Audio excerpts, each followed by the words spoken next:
আজ বানিয়েছিলাম চানা চিলি। শুনেই একটু অবাক লাগছে, নতুন নতুন নাম শুনছেন তাই তো?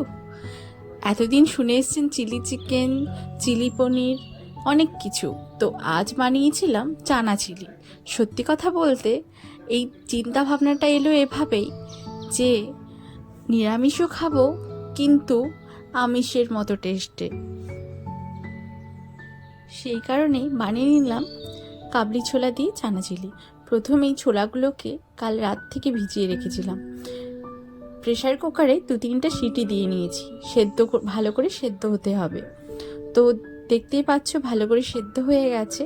এরপরে আমরা একটু ম্যারিনেট করে নেব।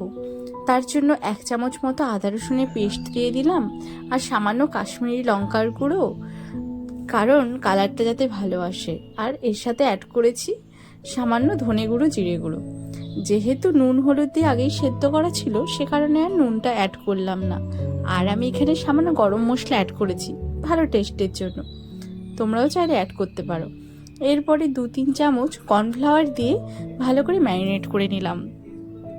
ভালো করে আমাদের ম্যারিনেট করে নিতে হবে, যাতে সবগুলো ছোলাতে ভালোভাবে কর্নফ্লাওয়ারটা মাখা হয়ে যায়। তো আমি এখন ভালো করে ম্যারিনেট করে নিয়েছি। এই দেখো কত সুন্দরভাবে কোটিং হয়ে গেছে।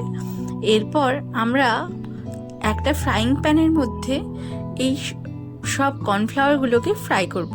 এই কারণে আমি কড়াইতে একটু তেল নিয়ে নিলাম। তেলটা গরম হয়ে গেলে একটা ছোলা দিয়ে চেক করলাম তেলটা গরম হয়েছে কিনা। এরপর বাকি ছোলাগুলো দিয়ে দিলাম। হালকা গোল্ডেন কালার হয়ে গেলেই আমরা তুলে নেব। খুব বেশি ফ্রাই করব না, খুব বেশি ফ্রাই করলে শক্ত হয়ে যাবে। তো এই ফ্রাইটা আমাদের হাই ফ্লেমে করতে হবে, না হলে কিন্তু হবে না ঠিকঠাক করে। ওপরেরটা ক্রিস্পি ভাব থাকবে আর ভেতরেরটা নরম থাকবে।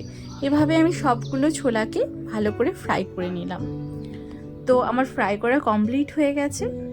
এরপরে আরেকটা কড়াইতে সামান্য তেল দিয়ে দিয়েছি। আমি এখানে সর্ষের তেল দিয়েছি, খুব বেশি তেল লাগবে না। এরপরে তেল দিয়ে একে একে এর মধ্যে দিয়ে দিলাম 1/2 চামচ মতো গোটা জিরে। জিরে তো আমার অল টাইম ফেভারিট।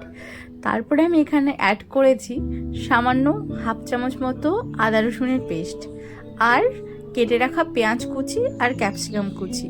পেঁয়াজ ক্যাপসিকাম ছাড়া কি চিলি চিকেনের মতো টেস্টটা আসবে? সে কারণে পেঁয়াজ আর ক্যাপসিকামটা আমি এখানে অ্যাড করেছি।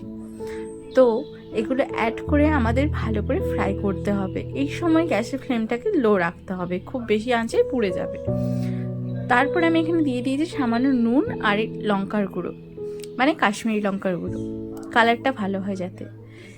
এখানে আমরা যেহেতু কাঁচা লঙ্কা ব্যবহার করছি, সে কারণে গুঁড়ো লঙ্কাটা ব্যবহার করব না, শুধুমাত্র কাশ্মীরি লঙ্কার গুঁড়োটা কালারের জন্য অ্যাড করছি আমরা। তো এরপরে আমরা একে একে সবগুলো মশলা এখানে অ্যাড করব। তো ভালো করে ফ্রাই হয়ে গেছে, সে কারণে আমি এখানে নুনটা একটু কম ছিল বলে পরে অ্যাড করেছি। তারপরে এখানে আমি কাঁচা লঙ্কা কুচি অ্যাড করেছি। যেহেতু গুঁড়ো লঙ্কা অ্যাড করিনি, সে কারণে কাঁচা লঙ্কা। আর চিলি সস, কাঁচা লঙ্কার চিলি সস। তারপরে আমি এখানে অ্যাড করেছি টমেটো সস, আর 1/2 চামচ মতো ভিনিগার, আর সয়া সস। মানে চিলি চিকেনে যেগুলো আমরা বেসিক জিনিস অ্যাড করি, এখানেও সেম, কিন্তু চিকেনের বদলে কাবলি ছোলা। তো ভালো করে মিক্স করে নিতে হবে আমাদের। এই সময় গ্যাসের ফ্লেমটাকে লোতে রাখবেন। তো আমি এখন ভালো করে মিক্স করে নিচ্ছি। এরপরে আমরা এই ভালো করে কষানো হয়ে গেলে সামান্য জল অ্যাড করব। জলটা অ্যাড করলে ফুটে গেলেই আমরা ছোলাটা এখানে অ্যাড করে দেব। সব কিছু অ্যাড করে দিই। দেখুন কত সুন্দর মাখো মাখো হয়ে গেছে, দেখেই কত টেস্টি মনে হচ্ছে না? তো এভাবে আমাদের 5 মিনিট মতো নেড়ে নিতে হবে, যাতে ভালোভাবে সব কিছু মিক্স হয়ে যায়। ঢাকা দিয়ে রাখতে পারেন 2 থেকে 3 মিনিটের মতো।